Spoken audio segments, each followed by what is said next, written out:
Señora Mato, desde que vostede chegou á Consellería, a Dirección de Mesa leva xa formulados 4 expedientes de regulación de emprego.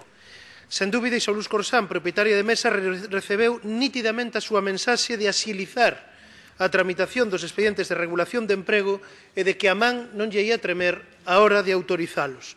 Todo un efeito chamada, señora conselleira. E o certo é que vostede cumpriu a súa palabra. Desde que vostede chegou á Consellería, grazas a vostede, en Emesa foron xa despedidos máis de 115 traballadores. Desde que vostede chegou á Consellería, os traballadores de Mesa que aínda manteñen o seu posto de traballo teñen prácticamente esgotada, gracias aos seres suspensivos, a súa prestación por desemprego. Pode vostede dicir, como xa fixera o seu director xeral de Relacións Laborais o pasado 23 de setembro en comisión parlamentar, que eses seres, algúns deles, logo falaremos do cuarto, foron acordados entre a empresa e os traballadores, mas, por favor, adiantándome xa a súa resposta, diga toda a verdade. Diga que os traballadores tiveron que chegar a un acordo porque vostedes, desde a Consellería de Traballo como autoridade laboral, incumprindo o seu compromiso con este país e incumprindo as súas obrigas legais, deixaron os traballadores abandonados aos pés dos cabalos, diante da empresa.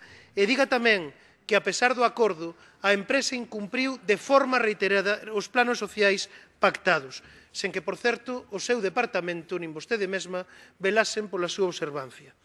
Estamos co cuarto ERE, un ERE suspensivo formulado pola empresa e que afectaría a 93 traballadores. Hoxe mesmo, 11 de outubro pola mañán, temos aquí a acta de desacordo.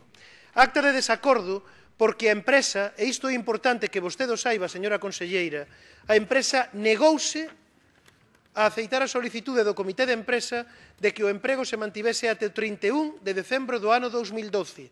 O único compromiso que Isolús Corsán quere manter co emprego en Emesa é só até a duración do presente ERE, até o 31 de xaneiro.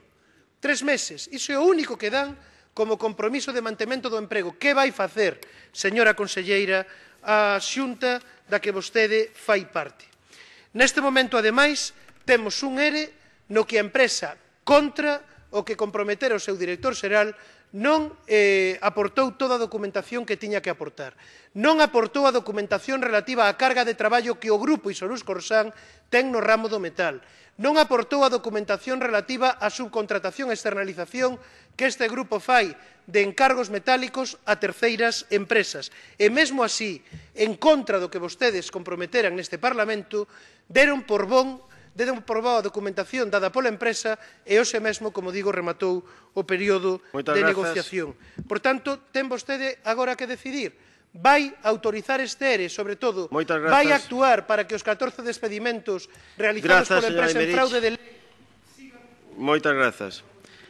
Ten a palabra para respostar a conselleira de Traballo e Benestar, a señora Mato Otero.